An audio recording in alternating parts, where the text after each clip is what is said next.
Hello and welcome to another podcast from Odell Technology. Today we have Ledidi from Oslo in Norway. I will get the people who you can see on the screen currently to introduce themselves. If you wouldn't mind starting, Andreas. Hi, everyone. Thanks very much for inviting us onto the podcast, Stephen. I'm very excited. My name is Andreas. I'm Director of Partnerships at Ledidi. I'm not a medical, I don't have a medical background. I'm an MBA, so I hope that doesn't fully discredit me, but I've been with the company for a year and a half or so. And in my prior life, I used to be an IT consultant and also founded a tech startup. Chris. Brilliant. Thank you, Stephen. It's great to be here and be able to speak to your community. So I'm Dr. Chris McKee. And my background, I'm a PhD cellular molecular medicine, what my friends call a paper doctor. I do have a pretty good understanding of at least the science behind medical practice and obviously biomedicine linked with that. Following that, I actually worked for the private sector for a number of years, working with companies such as AstraZeneca and contract research organizations like Covance, which is now obviously fused and become one with LabCorp. So I did that for several years in a range of science-based positions, quality control positions, study management positions, learned about many things that you don't necessarily learn on a PhD. And I've spent the last 4 years actually working in the NHS, the Leeds Teaching Hospital NHS Trust, as well as the University of Leeds as a visiting research fellow. So that role was more around business development and innovation within that setting. Thank you very much, Chris. All right, I might ask both of you the one question, and can you tell me what Ledidi is and its origins and where it is today? So Ledidi is actually the name of a fruit, often referred to as the miracle berry. And the fruit is something where if you eat it and then you eat something sour, it's going to taste sweet. So there's a bit of an analogy there. And what we are as a company, we're a Norwegian software company. We're founded in 2016, but by a team with extensive medical and research experience. We're trying to solve the persistent issues of collaborating on health data, doing for secondary uses like research, clinical auditing, those kinds of post-market surveillance. And these issues have really persisted over decades, and they've just been amplified with the increased tightening in terms of regulatory, GDPR, HIPAA compliance, FREMS 2, these different issues. So it's still very much a massive pain that we're trying to solve with our solution that enables clinical registries, health research that really is built for collaboration. It's really easy to use. We want to provide sort of the iPhone experience, if you will. So does iPhones have the best cameras? No, but they're certainly good enough for most everyday use. And it really just shapes the way that that people communicate and collaborate and create. And that's sort of what we're bringing to the health research space. Okay. Chris, would you like to add to that? Yes, very happy to sort of add to that. I mean, Andreas is completely right. To me, it's a solution that's come forward that truly levels the playing field for people working with data analytics and managing data.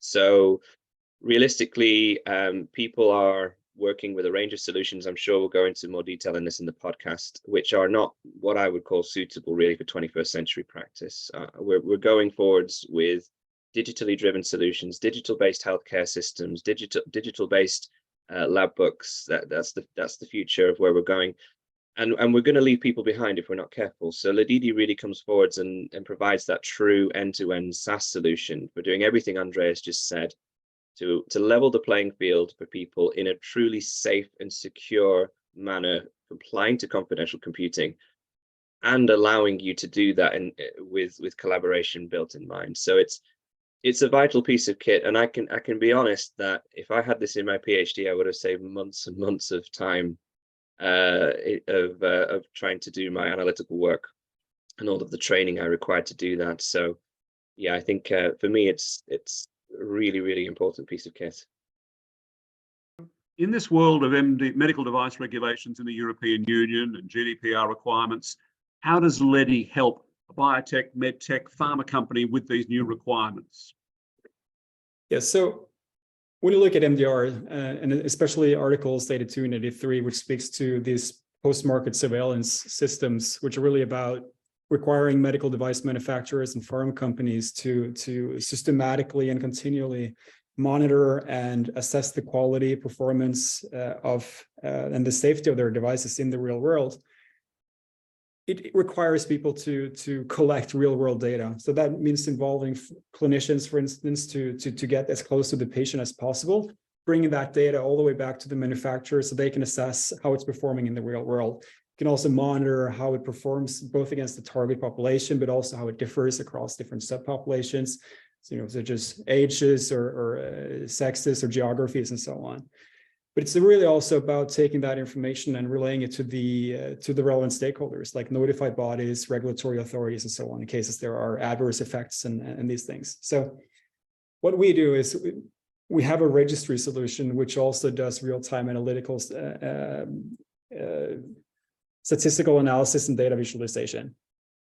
And this is incredibly powerful to help enable the PMS requirements under MDR and also under FDA for that matter. So clinical registries can be a really powerful tool if done correctly to cater to all the needs of all these stakeholders that must be informed throughout the under the MDR.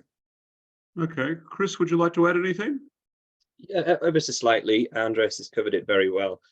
I mean, I think it's important to obviously mention that different environments, different regulations to adhere to. FDA, MDR within the EU, and obviously now UK, CA. Now that we've separated, but the point of the matter is no matter which market you're in, post-market surveillance is vital, and the ability to stay connected to the front line, to understand how your product is performing, and by product I obviously can mean anything from a therapy to a medical device solution.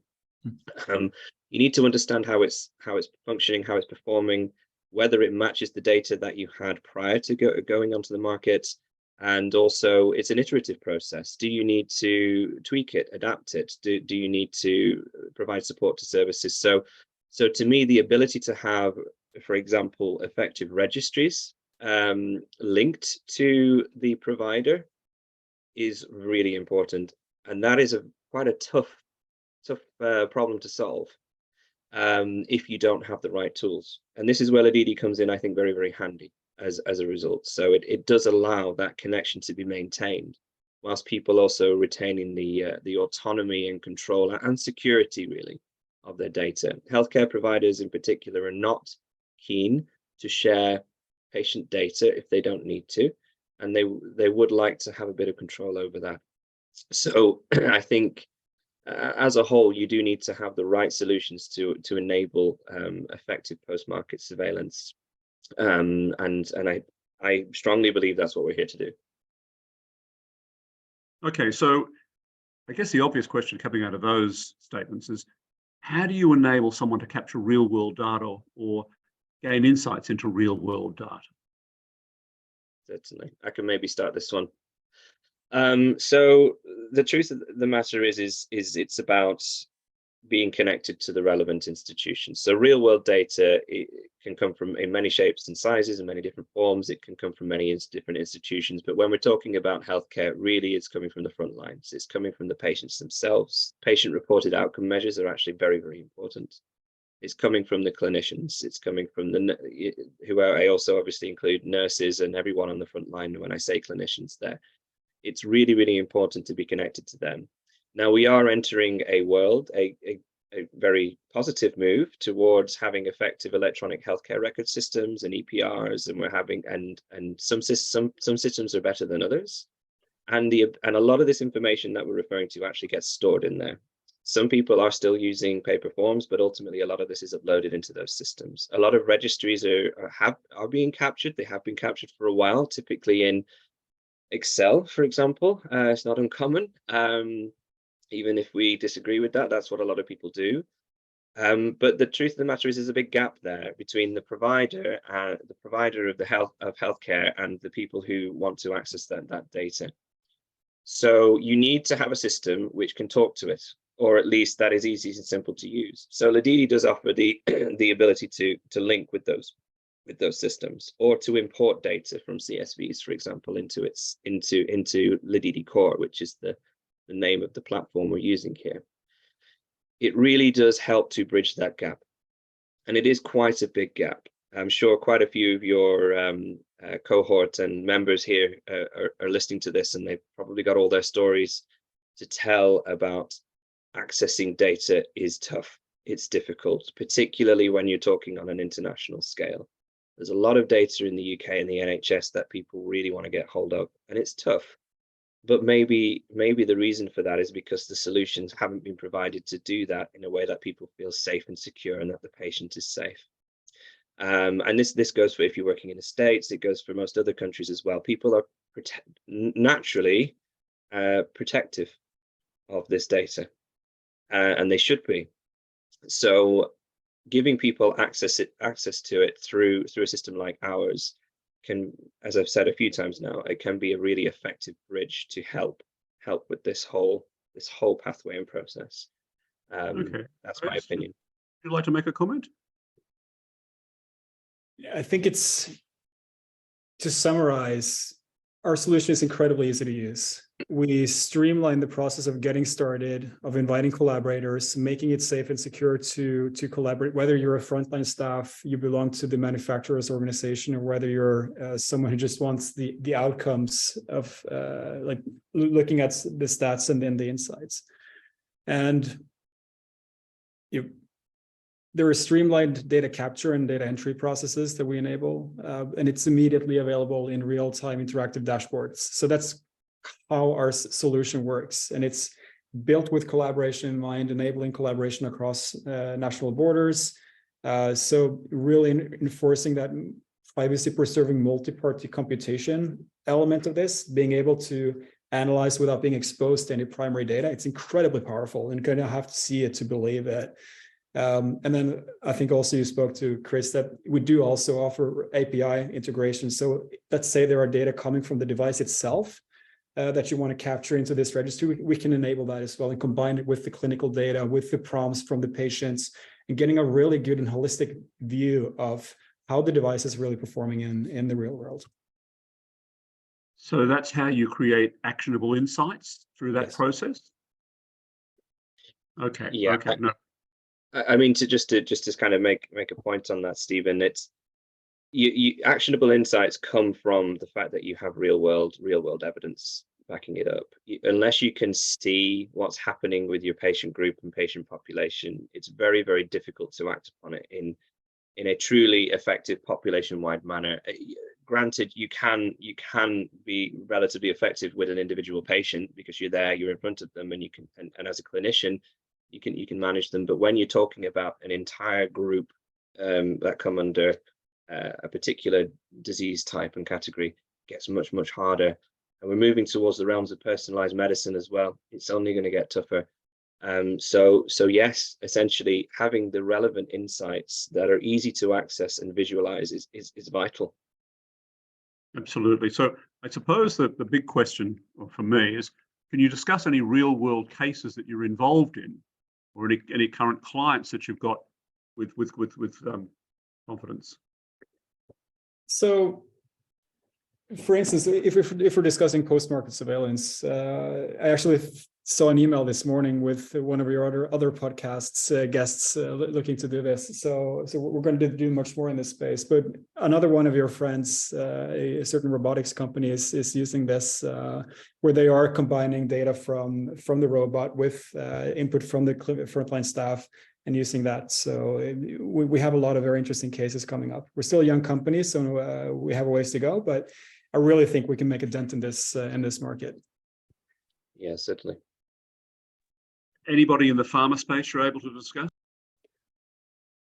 We're working with Pfizer and the NHS. It's slightly different. It's not for pharma purposes. This is for clinical auditing of breast cancer practice, but it's a very good collaboration that we have with Pfizer, and we'll probably do more similar stuff there. I think that's extremely interesting. And I think working as a conduit between pharma and the NHS is extremely useful. Can you tell me something about the pricing structure and how dealing with you works? How do people engage with you?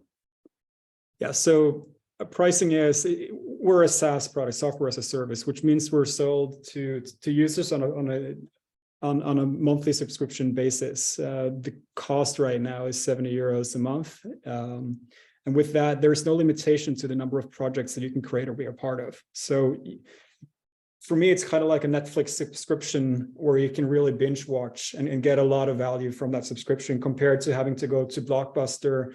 Every time you watch a movie, it costs $1, right? So in that sense, costs scale with your activity and the output. And whereas on our platform, that isn't the case. You get more value the more you use it. So that's really something we encourage. In terms of engaging us, you'll find a friendly Norwegian bunch. And really the platform is incredibly intuitive, versatile, and easy to use. We cater for a lot of different use cases around secondary uses of health data, whether that's clinical research, post-market surveillance, clinical auditing, and other things too. So with minimal training, you should be able to do things yourself. You don't require us to bring a huge IT department or a systems integrator to get started with and getting value from our products. I can share some stories. A national registry that was being built in the NHS. There's a video on this online, which is very interesting. They spent about 4 years with trying to build this national registry on another platform, and they just couldn't do it. Then they moved to our platform, and they did everything themselves in about 4 days. Another story, we have 7 of the national or Norwegian COVID-19 studies. The first one was built in about 4 hours and deployed to 16 hospitals nationally the next morning. So you can really see the ease of use is transformative, especially for smaller and medium-sized enterprises, which may have limited capacity and resources. So the time to value on our platform is just radically different than anything else on the market. Certainly.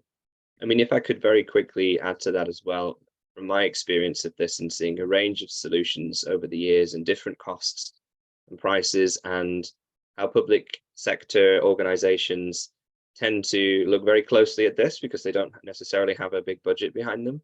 The pricing model that we have currently and in the future is supposed to be accessible to the everyday user. We're talking here about even students and PhDs here who need to have access to these solutions.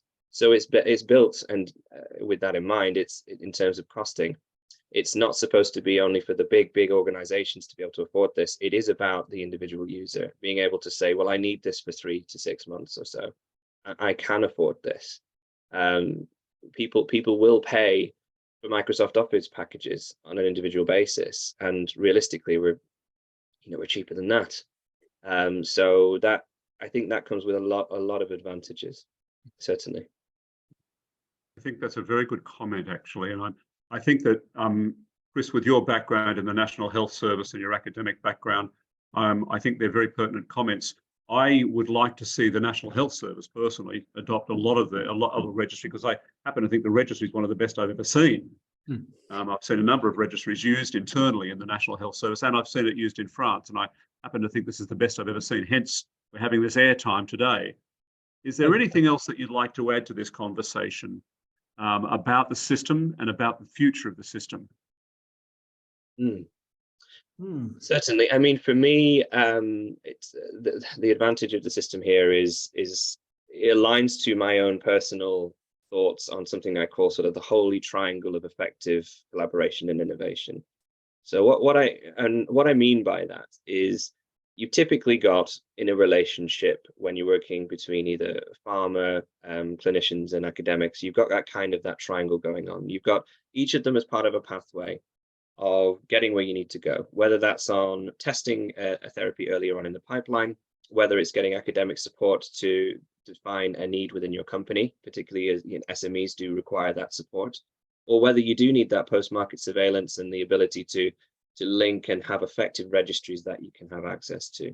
So what I refer to there, the holy triangle, is essentially everyone's part of the same pathway. Everybody is really saying the same thing, but in slightly different ways. And they need effective ways of working together and to be able to share insights with each other so that they can each deliver their own individual KPIs. And you need to be equipped with the right tools to do that. Ledidi comes in and it really, really does help with that. It does provide people with the information they need. The clinicians get what they need out of it. The researchers are able to publish effectively from it because they can get the data from it. They have a full audit history of where the data's come from. They're enabled to be able to perform statistical analysis much, much quicker. The pharma companies, the CROs, anyone who's sort of managing this from the commercial sector, they can get real-time updates from their partners and not just highlight reports, which might actually be missing information. I think it's really, really important to bear all of this in mind, in addition to the fact that it is built there with ease of use. I agree with you, Stephen. I know I work for the company. I'm a bit biased now, but even before then, I was working with Ledidi, and the registry just stood out to me, and many clinicians I introduced it to. They have years and years of data that they just don't have effective access to. And this is just immediately put thoughts in their mind of, right, well, we can finally do something about this. And it's evidenced. I agree completely. The question I have is, if I'm a patient, can I be, and I'm using one of these things, can I be included in the registry?